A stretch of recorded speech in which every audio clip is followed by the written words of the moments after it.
Hydrophobia या rabies, हलकाव या हड़कवाय। यह रोग भी मुतद्दी रोग है, यानी कीटाणु युक्त संक्रमित रोग है। इस रोग में अत्यंत निर्बल होकर अथवा दम बंद होकर मर जाता है।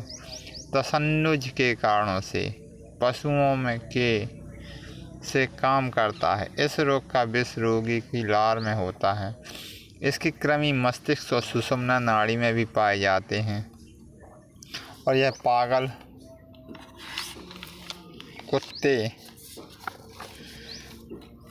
कुत्ते या लोमड़ी भेड़िया के काटने से यह रोग बिल्ली, घोड़े, गाय, हिरण और मनुष्यों में भी हो जाता है।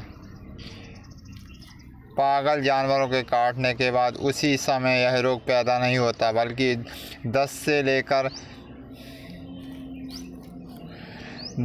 लेकर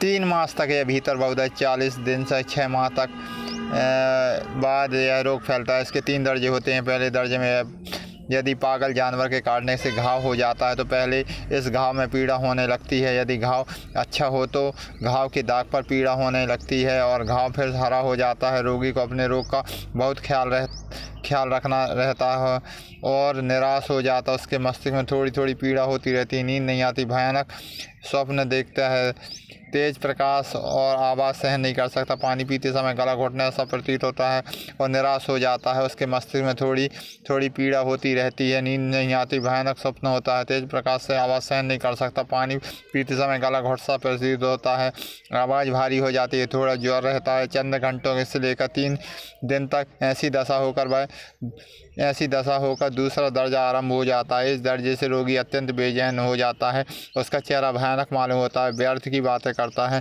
बातें सूचना इतनी तेज हो जाती है कि रोशनी की आवाज़ को बिल्कुल भी सहन नहीं करता। जरा सी भी हवा लगने से शब्द सुनने में ऐंठन होने लगती है, विशेषकर हलक की मांसपेशियों में भी होती है, जिससे गर्दन सख्त हो जाती है। सांस लेने के बाद वह निकलने में बड़ा कष्ट होता है, इसलिए रोगी खाने पीने से घृणा करता है, यहाँ तक कि गला घोटने का भय वह रोगी को इतना होता है कि पानी को देखते ही उसका नाम सुनते ही उसके गले में तमाम शरीर में ऐंठन होने लगती है, सूखी उबकाइयाँ आती हैं। नाम सुनते ही उसके गले में तरह ऐंठन होने लगती है, उबकाइयाँ आने लगती है और प्यास बहुत लगती है, परंतु पानी पी नहीं सकता, यहाँ तक कि उसका नाम भी नहीं सुन सकता। लुआबदार बलगम मुंह में भरा रहता है, जिसके निकलने से रोगी खांसने लगता है, चौंक पड़ता है। इस आवाज़ को लोग कुत्ते की तरह भौंकना कहते हैं। 101 या 102 डिग्री तक ज्वर होता है। सन्निपात से रोगी को ज़ोर ज़ोर से चीखता है, कभी कभी पागलों की तरह दूसरों के काटने को दौड़ता है। रोशनी की जरा सी भी चमक और थोड़ी सी आवाज़ तथा पाँव की आहट से ऐंठन होने लगती है। कभी सांस लेने में मांसपेशियों में ऐंठन होकर दम बंद हो जाता है।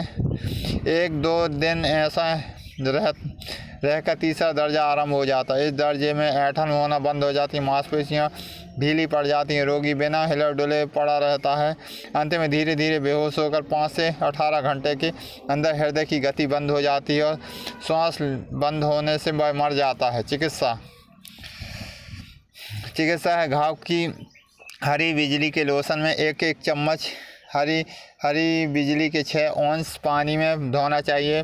S5C5 के भाप का स्नान करना चाहिए। 5 से 10 गोलियां और S1 और S10 की हर 15 मिनट पर देना चाहिए। S1 या S10 से लेकर लाइटर डाइल्यूशन, द्वितीय डाइल्यूशन में वर्मीफिगोवन F1 के द्वितीय डाइल्यूशन के साथ आधे घंटे पर पिलाना चाहिए। लाल और पीली बिजली नंबर 5, 6, 7, 8, 17, 18 पर लगाना चाहिए। रोगी को चुपचाप अंधेरे कमरे में रखना चाहिए। मल द्वार से ताकतवर और जल्दी पचने वाले भोजन एनीमा द्वारा पहुंचाना चाहिए। ऐंठन को दूर करने के लिए C5 और हरी बिजली के लोशन से S3 भी मिलाकर मांसपेशियों को स्पंज करना चाहिए। इंजेक्शन नंबर 2 कि 2 सीसी रोजाना लगावें। झूठे हल्काव से मस्तिष्क और वातज रोग कमजोरी से रोगी ग्रसित हो जाता है, ज्वर नहीं होता और रोगी अच्छा हो जाता है।